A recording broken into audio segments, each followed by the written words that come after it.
എനിക്ക് എത്രമാത്രം ഇഷ്ടമായിരുന്നു എന്നറിയും. അത് നിങ്ങൾക്ക് അറിയില്ല എന്നൊന്നും പറയുന്നത്. അന്നത്തെ ഇങ്ങനെ ഇതൊക്കെ പറയാൻ പറ്റിയെന്ന് ആലോചിക്കുമ്പോൾ അത് ഞാൻ. നമസ്കാരം. ഡോക്ടർ എലിസബത്ത് ഉദയൻ, ആക്ടർ ബാലയുടെ സെക്കൻഡ് വൈഫായിരുന്ന എലിസബത്ത് ഉദയൻ പുള്ളിക്കാരിയുടെ യൂട്യൂബ് ചാനലിൽ ഇന്ന് രാവിലെ ഒരു വീഡിയോ അപ്ലോഡ് ചെയ്തിട്ടുണ്ട്. ഏതാണ്ട് 1 മണിക്കൂറോളം ദൈർഘ്യമുള്ള ഒരു വീഡിയോ ആണ്. ആ വീഡിയോയിൽ എലിസബത്തിന്റെ സോഷ്യൽ മീഡിയ അക്കൗണ്ടിൽ കണ്ടിന്യൂസ് ആയിട്ട് വന്നുകൊണ്ടിരിക്കുന്ന ചില കമന്റുകൾ, ഒരു ഫേക്ക് അക്കൗണ്ടിൽ നിന്നാണ് ഈ കമന്റുകളെല്ലാം വന്നുകൊണ്ടിരിക്കുന്നത്. ഈ കമന്റ്സിൽ മുഴുവനായിട്ട് എലിസബത്തിനെ കുറ്റപ്പെടുത്തിയേക്കാണ്, മോശക്കാരിയായിട്ട് ചിത്രീകരിച്ചേക്കാണ്. അപ്പൊ ആ കമന്റ്സിന്റെ സ്ക്രീൻഷോട്ട് എടുത്തു വെച്ചിട്ടാണ് എലിസബത്ത് ഈ വീഡിയോയിൽ സംസാരിക്കുന്നത്. അപ്പൊ ആ വീഡിയോ കണ്ടു കഴിഞ്ഞാൽ പല കാര്യങ്ങളും തുറന്നു പറയുന്നുണ്ട്. ആക്ടർ ബാലയുമായിട്ടുണ്ടായിരുന്ന വിവാഹ ജീവിതത്തിൽ സംഭവിച്ച കാര്യങ്ങൾ, ഇതുവരെ തുറന്നു പറയാതിരുന്ന പല കാര്യങ്ങളും എലിസബത്ത് അതിനകത്ത് പറയുന്നുണ്ട്. അപ്പൊ ആ വീഡിയോ കേട്ട് കഴിഞ്ഞാൽ ആക്ടർ ബാലയുടെ യഥാർത്ഥ മുഖം എന്തായിരുന്നു എന്നുള്ളത് നമുക്ക് മനസ്സിലാക്കാം. ഒരു സ്ത്രീ ഇത്രയും നാളും നേരിട്ടുകൊണ്ടിരുന്ന വിഷമങ്ങളും പ്രശ്നങ്ങളും ഒക്കെയാണ് പുള്ളിക്കാരി അതിനകത്ത് തുറന്നു പറഞ്ഞേക്കുന്നത്. അപ്പോൾ ആ വീഡിയോയിലെ ഒരു ചെറിയ ഭാഗം ഞാൻ നിങ്ങളെ ആദ്യം ഒന്ന് കേൾപ്പിച്ചു തരാം. അവരൊരു റിലേഷൻഷിപ്പിൽ മാത്രമേ ഉള്ളൂ, ലീഗലി മാരീഡ് അല്ല. ലീഗലി മാരീഡ് ആയിരുന്നെങ്കിൽ അവരെങ്ങനെ അടുത്ത ആളിനെ കല്യാണം കഴിക്കും? ലീഗലി ഡിവോഴ്സ് വേണ്ടേ? അതാണ് ഞങ്ങൾ ലീഗലി ഡിവോഴ്സ് ആയിട്ടില്ല, ഞങ്ങൾ മ്യൂച്വലി കൺസെൻറ്റിൽ പിരിഞ്ഞിട്ടില്ല, വേറൊരു പെണ്ണിനെ വീട്ടിൽ കയറ്റിയപ്പോൾ ഞാൻ ഇറങ്ങിപ്പോയതാണ്. ഇത്ര ആൾക്കാരുടെ മുന്നിൽ ഒക്കെ പറഞ്ഞിട്ട് എല്ലാവരും അപ്പോൾ വിഡ്ഢികളാക്കുമായിരുന്നോ? ഇന്ന വിദ്യാർത്ഥിയുടെ പോട്ടെ, നമ്മൾ പൊട്ടത്തി അല്ലെങ്കിൽ ലൂസ് കേസ് എന്നൊക്കെയാണ് എല്ലാവരോടും പറയണത്. പക്ഷേ ഇത്ര ആൾക്കാരുടെ മുന്നിലൊക്കെ നടത്തിയിട്ട് ഫംഗ്ഷനും ഇതൊക്കെ നടത്തി ഞാനത് കല്യാണമെന്ന് വിചാരിച്ചു, എന്നോട് അത് കല്യാണമെന്ന് പറഞ്ഞു. പിന്നെ രജിസ്റ്റർ ചെയ്യേണ്ട കാര്യം അതെല്ലാവരും കൂടി പ്ലാൻ ചെയ്ത് ഇവരും പറഞ്ഞായിരുന്നു, ഞാൻ ഉദ്ദേശിക്കുന്ന ആളാണെങ്കിൽ ഈ മീഡിയയിലുള്ള ആൾ. എനിക്കറിയാം ഇയാളുടെ ഹൊറോസ്കോപ്പ് ഇങ്ങനെ പ്രശ്നമുണ്ട്, അതുകൊണ്ടാണ്. പിന്നെ ഇവരൊക്കെ ഭയങ്കര വലിയ കുടുംബമാണ്, ഇവരൊന്നും ചതിക്കില്ല, അങ്ങനെയാണ് ഇങ്ങനെയാണ്. അമ്മ പറയുന്നുണ്ട്, ഞാൻ സ്നേഹിച്ച ആൾ പറയുന്നുണ്ട്, ഇങ്ങനെ വലിയ വലിയ പൊസിഷനുള്ള ആളുകൾ പറയുന്നുണ്ട്. അപ്പം നമ്മളെന്താ ചെയ്യുക? അപ്പോൾ ഈ എലിസബത്തും ബാലയും ലീഗലി മാരീഡ് അല്ലായിരുന്നു എന്നാണ് പറയുന്നത്. ഈ എലിസബത്തിന്റെ ഫാമിലിക്ക് ബാലയുമായിട്ടുള്ള റിലേഷൻഷിപ്പിൽ താല്പര്യം ഉണ്ടായിരുന്നില്ല, അവർക്ക് എതിർപ്പുണ്ടായിരുന്നു. അങ്ങനെ എലിസബത്ത് ബാലയുടെ ഒപ്പം ഇറങ്ങിച്ചെന്നതാണ്. അങ്ങനെ വീട്ടിൽ ചെല്ലുമ്പോൾ അവിടെ നിന്നൊരു താലിമാല ചാർത്തി. പിന്നെ നമ്മൾ മാധ്യമങ്ങളെ എല്ലാവരെയും കൂടി കാണിക്കാൻ വേണ്ടിയിട്ട് വലിയ രീതിയിലുള്ള ഒരു ഫംഗ്ഷൻ നടത്തി. ആ ഫംഗ്ഷന്റെ ഫോട്ടോസും വീഡിയോസും ഒക്കെ തന്നെ നമ്മൾ അന്ന് കണ്ടതാണ്. അന്ന് ബാല മാധ്യമങ്ങളുടെ മുമ്പിൽ വന്ന് പറഞ്ഞത് ഒഫീഷ്യലി എലിസബത്ത് തന്റെ വൈഫാണ്, സെക്കൻഡ് വൈഫാണ് എന്ന് തന്നെയാണ് ബാല മാധ്യമങ്ങളുടെ മുമ്പിൽ പറഞ്ഞത്. അതിനുശേഷം അങ്ങോട്ടുള്ള പരിപാടികളിലും പിന്നെ ഉണ്ടായിട്ടുള്ള ചർച്ചകളിലും ഒക്കെ തന്നെ എലിസബത്തിനെ ഇൻട്രൊഡ്യൂസ് ചെയ്തതും തന്റെ വൈഫാണ് എന്ന രീതിയിൽ തന്നെയാണ്. പക്ഷേ ഇവർ ലീഗലി മാരീഡ് അല്ലായിരുന്നു. ഇങ്ങനെയുള്ള ഫംഗ്ഷനുകൾ മാത്രമേ നടന്നുള്ളൂ. അപ്പൊ എലിസബത്ത് അന്ന് കരുതിയിരുന്നത് ഇത് കല്യാണമാണ് എന്ന് തന്നെയാണ് എലിസബത്ത് കരുതിയിരുന്നത്. പിന്നെ ലീഗലി രജിസ്റ്റർ ചെയ്യാതെ ഇരിക്കാനുള്ള കാരണം എലിസബത്തിനോട് പറഞ്ഞത് ബാലയും ബാലയുടെ അമ്മയും പിന്നെ വേറെ പല ആൾക്കാരും പറഞ്ഞിട്ടുണ്ടെന്നാണ് പറയുന്നത്. പേര് വെളിപ്പെടുത്തിയിട്ടില്ല. അവരൊക്കെ തന്നെ എലിസബത്തിനോട് പറഞ്ഞത് ബാലയ്ക്ക് എന്തോ ജാതകത്തിൽ ഏതാണ്ട് പ്രശ്നമുണ്ട്, അതുകൊണ്ട് തന്നെ 41 വയസ്സ് കഴിഞ്ഞതിന് ശേഷമേ രജിസ്റ്റർ ചെയ്യാൻ സാധിക്കത്തുള്ളൂ എന്ന് പറഞ്ഞിട്ടാണ് രജിസ്റ്റർ ചെയ്യാതെ ഇരുന്നത്. അത് മണ്ടിയായിട്ടുള്ള എലിസബത്ത് വിശ്വസിച്ചു. പെൺകുട്ടികളെ പറ്റിക്കാൻ എത്ര എളുപ്പമാണല്ലേ, അത് വിശ്വസിച്ചു. അന്ന് എലിസബത്തിന് സ്നേഹം മാത്രമേ ഉണ്ടായിരുന്നുള്ളൂ. ബാലയോട് അങ്ങ് തീർത്താ തീരാത്ത പ്രണയമായിരുന്നു, സ്നേഹമായിരുന്നു. ആ സ്നേഹത്തിന്റെ പേരിൽ എലിസബത്ത് അത് അക്സെപ്റ്റ് ചെയ്തു. അങ്ങനെ പിന്നീട് അങ്ങോട്ട് ജീവിതം ആരംഭിച്ചു. ജീവിതം ആരംഭിച്ചതിന് ശേഷം എലിസബത്തിന് മനസ്സിലായി താൻ വിചാരിച്ചതുപോലെയല്ല ഈ വ്യക്തി.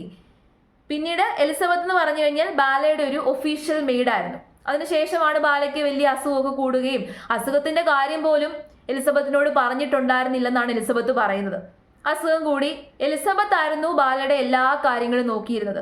വയ്യാതെ കിടന്ന സമയത്തൊക്കെ എല്ലാ കാര്യവും ഈച്ച് ആൻഡ് എവറിത്തിങ് നോക്കിയിരുന്നത് എലിസബത്ത് ആയിരുന്നു. അതുകൂടാതെ തന്നെ എലിസബത്ത് പറയുന്നുണ്ട്, ആ സമയങ്ങളിലൊക്കെ എലിസബത്തിന് നേരിടേണ്ടി വന്നത് ഫിസിക്കലി മെന്റലി ഒക്കെ ഒരുപാട് കാര്യങ്ങൾ എലിസബത്തിന് നേരിടേണ്ടി വന്നിട്ടുണ്ട് ആക്ടർ ബാലയുടെ ഭാഗത്ത് നിന്ന്. അവർക്ക് ഫേസ്ബുക്ക് ഉപയോഗിക്കാനുള്ള സ്വാതന്ത്ര്യം ഉണ്ടായിരുന്നില്ല, ഫേസ്ബുക്ക് അക്കൗണ്ട് ഡിലീറ്റ് ചെയ്യിപ്പിച്ചു. അവർക്ക് ജോലിക്ക് പോകാനുള്ള സ്വാതന്ത്ര്യം ഉണ്ടായിരുന്നില്ല, ഒന്നിനും അവർക്ക് സ്വാതന്ത്ര്യം ഉണ്ടായിരുന്നില്ല ആ വീട്ടില്. ഏറ്റവും അവസാനം എലിസബത്താണ് ആ വീട്ടിൽ നിന്ന് ഇറങ്ങിപ്പോരുന്നത്. അതിനും എലിസബത്ത് പറയുന്നുണ്ട്, അവിടെ വേറൊരു സ്ത്രീ കയറി താമസം തുടങ്ങിയപ്പോഴാണ് ഞാൻ വിഷമിച്ച് അവിടെ നിന്ന് തിരിച്ചിറങ്ങി പോകുന്നത്. എത്ര മണ്ടിയായിട്ടാണ്. ഞാൻ എലിസബത്തിനെ ഇതിനകത്ത് കുറ്റപ്പെടുത്തും. സ്ത്രീകൾ ഇത്ര ഫൂളിഷായിട്ട് ബിഹേവ് ചെയ്യാൻ പാടില്ല. അവിടെ നിന്ന് ഇത്രയും കാര്യങ്ങൾ നേരിട്ടിട്ടും, ബാലയുടെ ഭാഗത്ത് നിന്ന് ഇത്രയൊക്കെ കാര്യങ്ങൾ നേരിട്ടിട്ടും, അതിനൊക്കെ തെളിവുകൾ കയ്യിൽ ഉണ്ടായിരുന്നിട്ടും ഇത്രയും നാളും മിണ്ടാതെ ഇരുന്നത് എന്തുകൊണ്ടാണ്? അവിടെ നിന്ന് ഇറങ്ങിപ്പോകുന്ന ആ സമയത്ത് തന്നെ കൊണ്ടുപോയി പരാതി കൊടുക്കണമായിരുന്നു. എന്തുകൊണ്ട് എലിസബത്ത് ചെയ്തില്ല അത്? ഒരുപക്ഷെ പേടിച്ചിട്ടായിരിക്കാം, ബാലയോടുള്ള സ്നേഹം കൊണ്ടായിരിക്കാം, എന്തു തന്നെയാണെങ്കിലും ചെയ്യണമായിരുന്നു. ഇത്രയൊക്കെ സഫർ ചെയ്തില്ലേ? ഇപ്പോഴാണ് എല്ലാ കാര്യങ്ങളും തുറന്നു പറയുന്നത്. ശരിക്കും ബാല എന്ന് പറയുന്ന വ്യക്തി എത്രത്തോളം ഫ്രോഡാണ് എന്നതിൻ്റെയൊക്കെ തെളിവുകളാണ് ഈ കാണുന്നത്. എത്ര സ്ത്രീകളുടെ ജീവിതമാണ് അയാൾ നശിപ്പിച്ചത്. ഇവൻ എലിസബത്തുമായിട്ട് റിലേഷൻഷിപ്പിൽ ഉണ്ടായിരുന്ന സമയത്ത് തന്നെ, വിവാഹ ജീവിതത്തിലായിരുന്ന സമയത്ത് തന്നെ പല സ്ത്രീകളുമായിട്ടും അയാൾക്ക് ബന്ധമുണ്ടായിരുന്നു. പല സ്ത്രീകൾ ആ വീട്ടിലേക്ക് വരുമായിരുന്നു. ഏറ്റവും ഒടുവിൽ നമുക്കറിയാം, ഇപ്പൊ കോകിലെ വിവാഹം കഴിച്ചുവെങ്കിലും ലീഗലി രജിസ്റ്റർ ചെയ്തുവെങ്കിലും ഈ ലീഗലി രജിസ്റ്റർ ചെയ്യുന്നതിന് മുമ്പ് തന്നെ കോകിലയുമായിട്ടുള്ള ജീവിതം തുടങ്ങിയിരുന്നു. അതിനെക്കുറിച്ച് നമുക്കറിയാം. പല സ്ഥലങ്ങളിൽ ബാലയുടെ വായിൽ നിന്ന് തന്നെ അത് വീണിട്ടുണ്ട്. എന്നെ കോകിലയായിരുന്നു നോക്കിയിരുന്നതെന്ന്. എന്നാൽ ഈ കോകില നോക്കുന്നതിന് മുമ്പ് ബാലയെ നോക്കിയിരുന്നത്, ബാലയുടെ എല്ലാ കാര്യങ്ങളും ചെയ്തിരുന്നത് ആരാണ്? എലിസബത്ത്. അവരെ കല്യാണം കഴിക്കാം എന്ന് പറഞ്ഞ് ലീഗലി കല്യാണം കഴിക്കാതെ ജസ്റ്റ് ഒരു താലി മാത്രം ഇട്ട് കല്യാണം കഴിച്ചതാണ്, എൻ്റെ ഭാര്യയാണ് എന്നൊക്കെ പറഞ്ഞ് വീട്ടിൽ കൊണ്ടുപോയി താമസിപ്പിച്ച് അവരെയും കൊണ്ട് എല്ലാ പണിയും ചെയ്യിപ്പിച്ചു, എല്ലാ കാര്യങ്ങളും ചെയ്യിപ്പിച്ചു. അവസാനം വേറെ ഒരാൾ വന്നപ്പോൾ ഇവളെ പിന്നെ വേണ്ട. ഇതുപോലെ ഒരു വ്യക്തി, ശരിക്കും ഇയാളെ ജയിലിൽ പിടിച്ചിടാനുള്ള സംഭവങ്ങളൊക്കെ ഉണ്ട്. എലിസബത്ത് റിട്ടേൺ ആയിട്ട് ഒഫീഷ്യലി ഒരു കംപ്ലൈന്റ് കൊടുത്തു കഴിഞ്ഞാൽ ആക്ടർ ബാലയ്ക്ക് ജയിലിൽ പോയി കിടക്കേണ്ടി വരും. ഇപ്പോഴും ആൾക്കാർ ആദ്യ ഭാര്യയെയും മകളെയും കുറ്റപ്പെടുത്താനാണ് നോക്കിക്കൊണ്ടിരിക്കുന്നത്. ഇത്രയൊക്കെ കാര്യങ്ങൾ അയാളെക്കുറിച്ച് സത്യം അറിഞ്ഞിട്ടും, ഇത്രയൊക്കെ കാര്യങ്ങൾ പുറത്തു വന്നിട്ടും ഇപ്പോഴും ബാല എന്ന് പറയുന്നത് എന്തോ നല്ല വ്യക്തിയാണ്, നല്ല ഭർത്താവാണല്ലോ ആൾക്കാരുടെ മുമ്പിൽ. അതിനൊരു കാരണമുണ്ട്. അതെന്താന്ന് ഞാൻ പറയാം. നിങ്ങളെ വിഡ്ഢികളാക്കിക്കൊണ്ടിരിക്കുകയാണ്. ഇപ്പൊ കോകിലയെ കല്യാണം കഴിച്ച് കോകില നല്ലൊരു വൈഫാണ്, ബാല നല്ലൊരു ഭർത്താവാണ്, കോകിലയുമായിട്ട് കൊഞ്ചിക്കൊഴയുന്നു, സ്നേഹിക്കുന്നു, ഫുഡ് ഉണ്ടാക്കുന്നു, കിച്ചണിൽ പോയി ഭയങ്കര അരുമയായിട്ടൊക്കെ ബിഹേവ് ചെയ്യുന്നു. ഇതൊക്കെ കണ്ടപ്പോഴേക്കും ആൾക്കാരങ്ങ് മാറി. അതാണ് നമ്മുടെ ജനങ്ങളുടെ ഏറ്റവും വലിയ വിഷയം. നമ്മുടെ ജനങ്ങളെ ഫൂളാക്കാൻ എളുപ്പമാണ്. ബാലകോകില എന്ന് പറയുന്ന ഒരു ചാനൽ തുടങ്ങിയിട്ടുണ്ട് ഇപ്പം, ബാലയും കോകിലയും കൂടി ചേർന്ന്. ആ ചാനലിനകത്ത് നിങ്ങൾ നോക്കുക, ഒരു നെഗറ്റീവ് കമന്റ് പോലും ഇല്ല, എല്ലാം പോസിറ്റീവ് കമന്റ് ആണ്. എന്തുകൊണ്ടാണെന്നറിയാമോ? അതിനകത്ത് ഭയങ്കര പെർഫെക്റ്റ് ആയിട്ടാണ് ബാല സ്വയം കാണിക്കുന്നത്. ആ പെർഫെക്ഷൻ കാണുമ്പോൾ ആൾക്കാർ വിചാരിക്കും ഇയാൾ ഭയങ്കര നല്ലൊരു ഭർത്താവാണ്, അതുകൊണ്ട് കോകില എന്ത് നന്നായിട്ടാണ് നോക്കുന്നത്.